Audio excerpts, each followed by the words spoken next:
തെരുവുനായ അക്രമത്തിൽ 7 പേർക്ക് പരിക്ക്. അഞ്ചൽ കരിക്കോണിനടുത്തായിരുന്നു സംഭവം.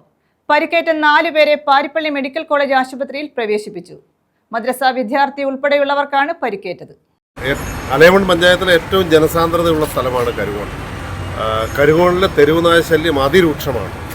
സന്ധ്യ കഴിഞ്ഞാൽ ജനങ്ങൾക്ക് ഇറങ്ങി നടക്കാൻ പറ്റാത്ത അവസ്ഥയാണ് കരികോണിൽ. അതുപോലെ തന്നെ പ്രഭാത സവാരിക്കാർ എല്ലാവരും ഇതിൻ്റെ ഭീഷണി അനുഭവിക്കുന്നതാണ്.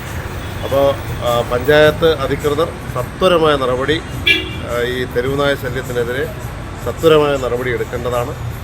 അഞ്ചൽ കരികോൺ ടൗണിൽ മദ്രസയിൽ പോയ ഒരു വിദ്യാർത്ഥിയടക്കം 7 പേർക്കാണ് തെരുവുനായയുടെ കടിയേറ്റത്. കരികോൺ സ്വദേശികളായ ജോയ്, ബൈജു, ഗോപി, അബ്ദുൾ വാഹിദ് 2 വിദ്യാർത്ഥികൾ ഉൾപ്പെടെ 7 പേർക്കാണ് കടിയേറ്റത്. ബൈജുവിനെ കടിച്ച് തള്ളിയിട്ട ശേഷം മുഖത്തും ദേഹത്തും നായ കടിക്കുന്നതിന്റെ CCTV ദൃശ്യങ്ങളും പുറത്തുവന്നു. നാട്ടുകാരെ കടിച്ച തെരുവുനായ നിരവധി മറ്റ് തെരുവുനായകളെ കടിച്ച ശേഷം വീണ്ടും നാട്ടുകാരെ കടിക്കാൻ ശ്രമിച്ചപ്പോൾ നാട്ടുകാർ തെരുവുനായയെ വിരട്ടിയോട്ടിക്കുകയായിരുന്നു. തെരുവുനായ ശല്യത്തിന് നടപടി അടിയന്തരമായി സ്വീകരിക്കണമെന്നുള്ള ആവശ്യവും ശക്തമാകുന്നുണ്ട്.